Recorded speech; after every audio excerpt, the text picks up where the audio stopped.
Republic of Kenya and Commander-in-Chief of the Kenya Defense Forces, and Her Excellency, the First Lady, Madam Rachel Ruto, our distinguished guests, Their Majesties, King Charles III and Queen Camilla, Your Excellency, the Right Honorable James Cleverly, Secretary of State for Foreign, Commonwealth and Development Affairs, Honorable Speakers of both Houses of the National Assembly, the Honorable Chief Justice, Madam Martha Koome, Excellencies, distinguished guests, ladies and gentlemen, it is indeed an honor and great privilege to welcome Their Majesties King Charles III and Queen Camilla to our country, and for Their Excellencies the President and the First Lady to host Your Majesties for this state dinner. His Majesty the King is no stranger to this country, having previously visited Kenya in 1971, 1978, and in 1987. However, this is the first time that His Majesty is making the first visit to Kenya as King, and His Majesty's first visit as a monarch to a Commonwealth country. Indeed, the choice of Kenya as Your Majesty's first Commonwealth country to visit since Your Majesty's accession to the royal throne is both significant and historic. This visit also comes on the back of His Majesty the King and Her Majesty Queen Camilla hosting over 400 members of the Kenya United Kingdom community at Buckingham Palace last Tuesday. All these dovetail appropriately with the warm, cordial, and historical ties between Kenya and the United Kingdom and Your Majesty's people-centered approach to issues.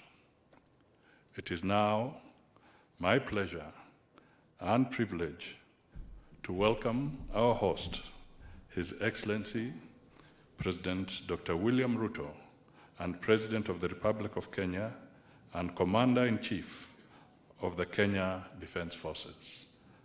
Karibu sana, Your Excellency.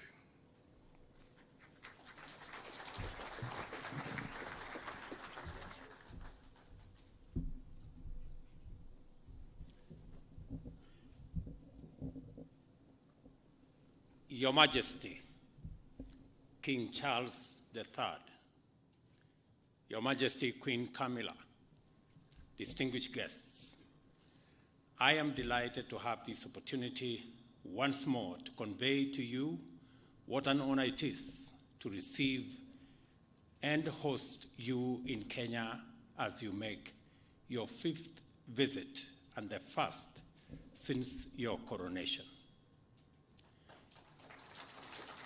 It is our hope that through our world-renowned hospitality and the Kenyan people's spirit of enterprise and innovation, as well as the land's scenic beauty and tourist charm, our country will live up to its reputation as magical Kenya and exceed your expectations. In due course, you will have occasion to tour many areas of great personal significance for you and your family, and many others of equal historic significance and importance for both our countries. You will witness the immense accomplishments made by Kenya and the United Kingdom during 6 decades of strong, dynamic, and fruitful bilateral relations, as well as exemplary events which took place over 7 decades ago. We note with deep admiration your commitment to the conservation of biodiversity and climate action, the youth, and innovation. We know you intend to continue on your visionary path of progressive and futuristic leadership in restoring the vitality of our planet and promoting shared prosperity in the Commonwealth and beyond. A good example is the Mau Forest Complex, a water tower forming the catchment area for the Mara River that supports the world-famous Masai Mara ecosystem, and which was admitted to the Queen's Commonwealth Canopy Program in 2020. We also note with appreciation your expression of willingness to acknowledge the painful aspects of our shared history, your exemplary courage and readiness to shed light on uncomfortable truths that reside in the darker regions of our shared experience are also very commendable. This is a highly encouraging first step under your leadership to deliver progress beyond tentative and equivocal half measures of past years. We are therefore confident that under your visionary leadership, the Kenya-United Kingdom relations will continue to prosper for the benefit of our two countries and peoples. We also note your commitment to the Commonwealth and the will to sustain the transformational momentum to make it an exemplary community of nations distinguished by unity of purpose, inclusive progress, and shared prosperity. Your visit, therefore, provides us with an opportunity to close ranks within the Commonwealth family in order to provide an inspiring beacon of hope in the possibility of transformative collective action on an ambitious and global scale. Our confidence is borne further out by the fact that you are a veteran visionary who desired long ago that global development should take into account environmental sustainability, and as early as in 1970 spoke about the menace of pollution and climate change with an urgency and intensity now associated with climate action activists and the Secretary General of the United Nations.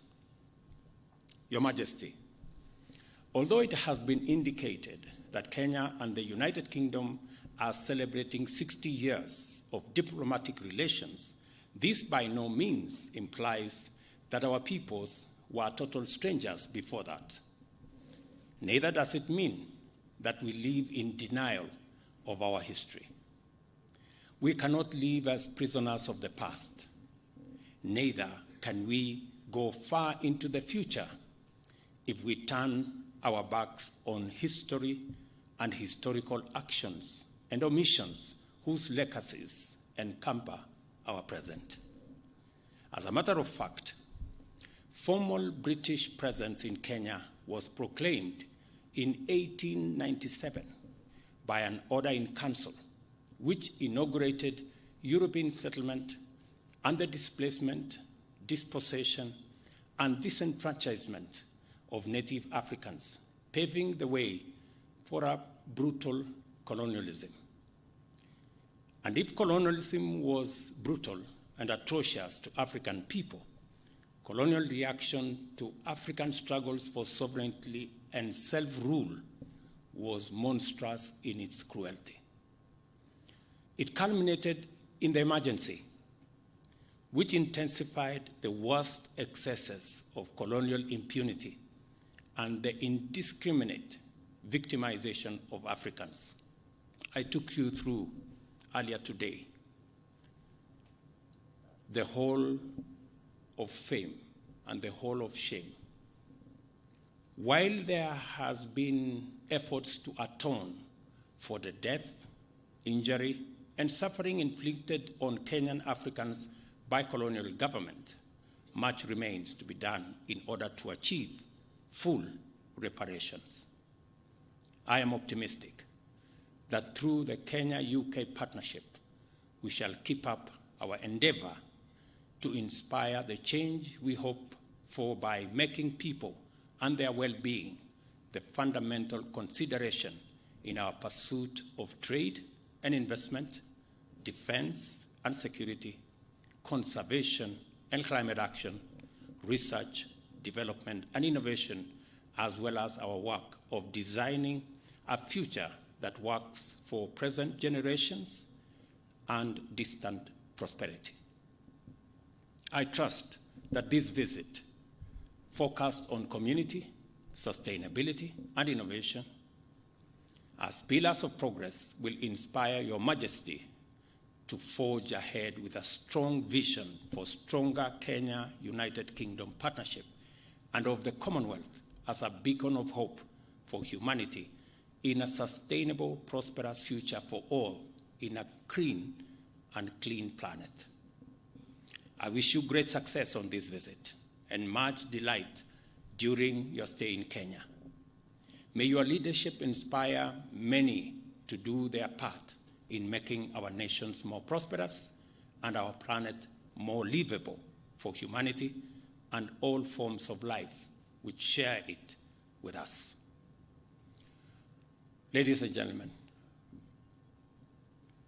I did inform His Majesty earlier that in Kenya there is a concept called kingpin, and there is a contest for kingpins around Kenya. Different regions have different kingpins. And there is a vicious contest for this kingpin position, which literally amounts to not so much. But this week, all contests about kingpins have been suspended because the king himself is in town.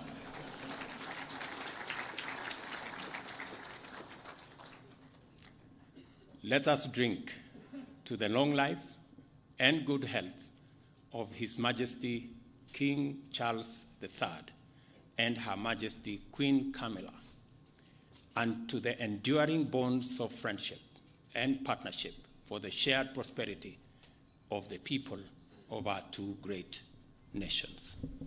Thank you. God bless you. God bless Kenya. God bless the United Kingdom. Asanteni sana.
Ladies and gentlemen, let me take this opportunity now to request our guest, Your Majesty, welcome to make your statement. And we can take our seats. Thank you.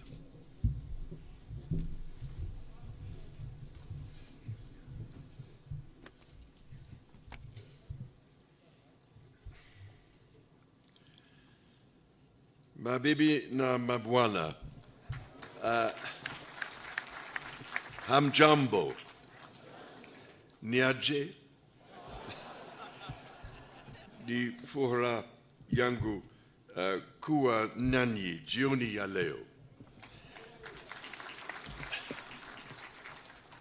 I cannot tell you what a great pleasure it is for my wife and I to be back in Kenya once again.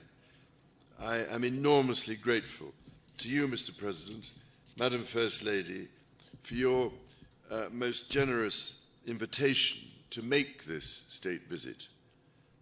The tremendous hospitality you have shown us and the wonderfully warm welcome that you and the people of Kenya have extended to us have touched me deeply. If I may say so, it is particularly special to be able to return to this extraordinary country in the 60th year of your independence. Today, Mr. President, you and I stood by the mighty Mugumo tree, which marks the spot where almost 60 years ago the Kenyan flag was first raised. It seemed to me that the tree is thriving, strong and deeply rooted, just as this great republic and her people continue to thrive. It means a great deal to my wife and myself that in our coronation year, our first state visit to a Commonwealth country should bring us here to Kenya.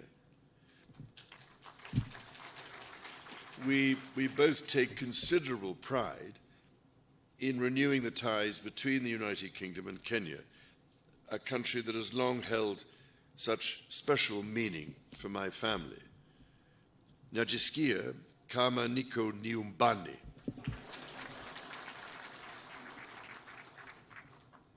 Now, it is well known, I think, that my dear mother, the late Queen, had a particular affection for Kenya and the Kenyan people. She arrived here in 1952, a princess, but left as Queen. It is extremely moving to read her diary from that visit, in which she wrote that she did not want to miss a moment of Kenya's extraordinary landscapes. I really cannot thank you enough for the support Kenya gave her through that difficult time. 10 years later, my father, the late Duke of Edinburgh, attended the celebrations of Kenya's independence.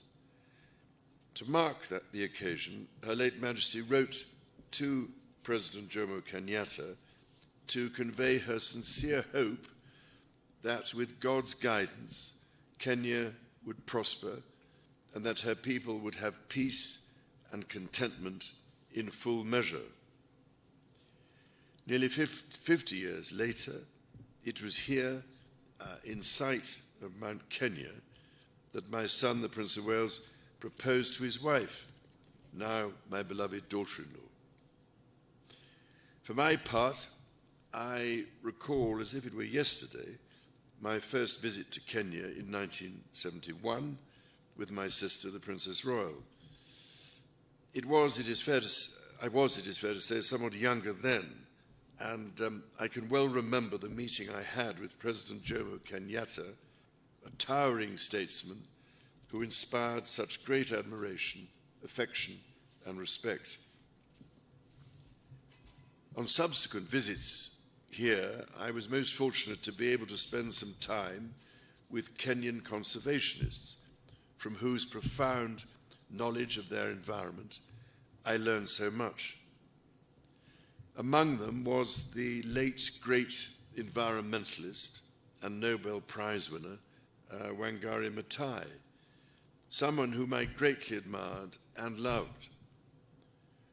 And I'm very much looking forward to spending a little time with her daughter this week and to planting a tree in her mother's memory.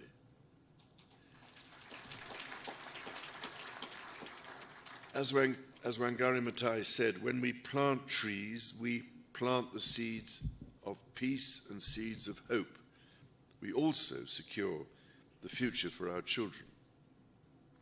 This is a sentiment that, as avid dendrophiles, lovers of trees, I know, Mr. President, that you and I share.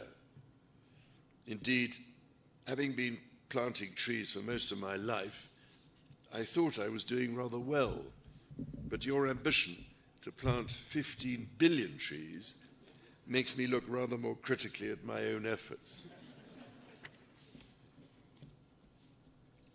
Ladies and gentlemen, my own and my family's special connections to Kenya are but one example of the myriad links between our two countries.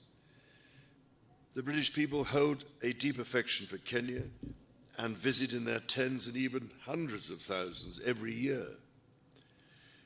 By the same token, I am delighted and proud that so many Kenyans choose to live, work and study in the United Kingdom.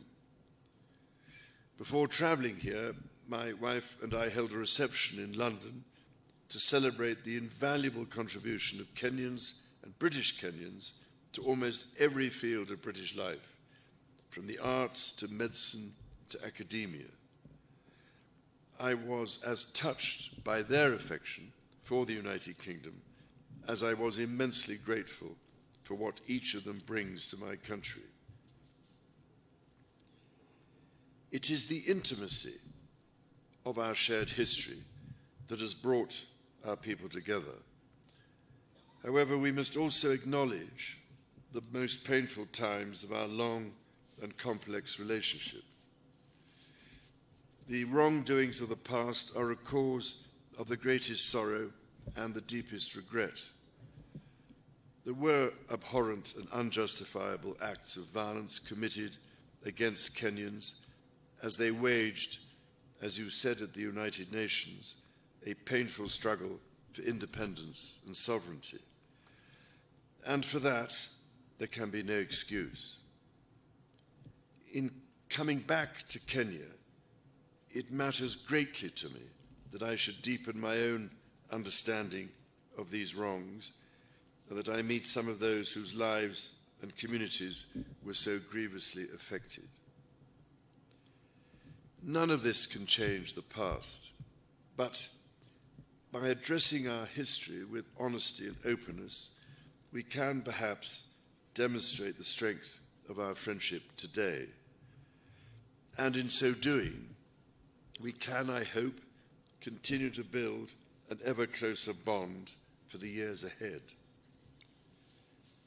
As Jomo Kenyatta said, our children may learn about the heroes of the past. Our task is to make ourselves the architects of the future. Mr. President, in returning to Kenya, I have been struck by the many ways in which our country's relationship is now closer than ever. It is a modern partnership of equals facing today's challenges and looking to the many opportunities that together we can seize. Whether by using the King's Cross regeneration as a model for the Nairobi Railway City, or by learning from Kenya how the blue economy can really work for local communities, all of you here this evening and across our countries deserve our gratitude for your ceaseless work to realize our joint ambitions. Our people's security is a paramount concern. It is fitting, then, that Kenya's first Marine Commando Unit was established earlier this year, trained by British Royal Marines. I also look forward to visiting Karioko War Graves Cemetery, where I will honor Kenyans and other Africans who died in 2 world wars. We must ensure all are granted the remembrance befitting their service. Kenya's efforts to address the existential challenges of climate change and biodiversity loss are remarkable. From generating over 90% of your electricity from renewable sources to ambitious reforestation and restoration programs to hosting the first Africa Climate Summit here in Nairobi last month, Kenya is offering extraordinary leadership. The Nairobi Declaration brings together different peoples whose cooperation will be essential to solve some of the serious environmental and ecological challenges not only facing us in the future, but facing us here and now. And it is, if I may say so, absolutely vital that your and Africa's voice continues to be heard, including at COP28 and beyond.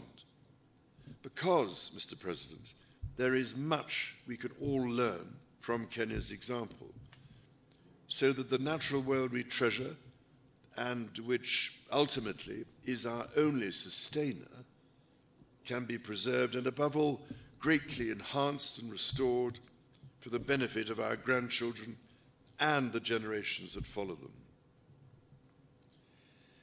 Those next generations are themselves taking remarkable strides to secure their own future. I've long believed in the extraordinary potential of our young people and left my meeting with young Kenyan entrepreneurs today inspired by their accomplishments. It gives me great pride, therefore, that the Prince's Trust, which I established very nearly 50 years ago to support young people, is now operating in Kenya, and that in 2021, Ekalali Susan from Turkana County became the first Kenyan winner of the Trust's Global Award for her entrepreneurial efforts to help lift her family out of poverty.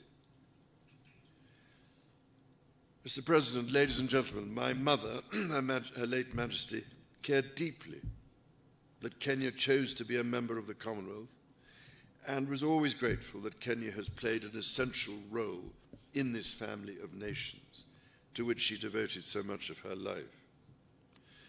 On this, my first state visit to a Commonwealth country, I wish to reaffirm my own pledge to support the Commonwealth's bold vision for action and the values upon which it rests. That 1/3 of the world's population, united by peace, justice, tolerance, and mutual respect, should commit to protecting our environment and the most vulnerable in our societies. To this endeavor, Kenya makes a profound difference.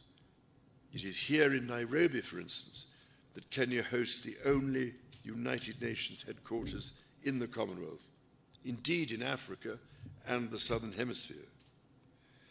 In this, as in so much else, Kenya is helping to shape our world and forge our future. The extraordinary ingenuity of the Kenyan people fuels these endeavors. Your environmentalists and your entrepreneurs, your religious leaders, artists, scholars, soldiers and athletes, your elders and your youth. And so, Mr. President, if I may, I would like to propose a toast to you and to the people of Kenya. It is upon the enduring connection between our people that our partnership rests.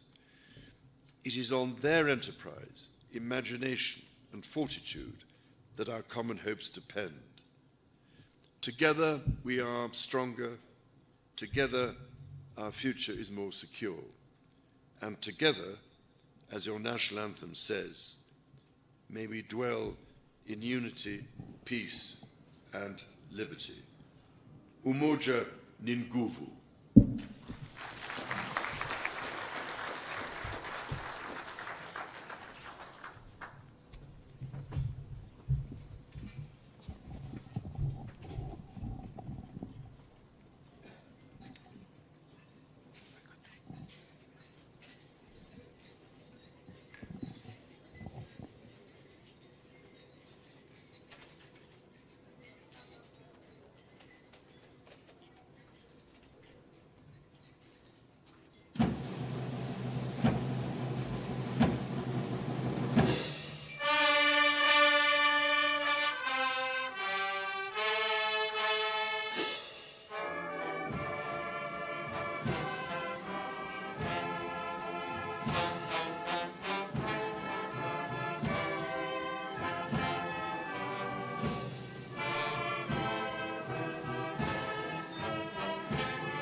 We may now take our seats, and we must commend His Majesty the King for one day's lesson. Your Kiswahili is impeccable.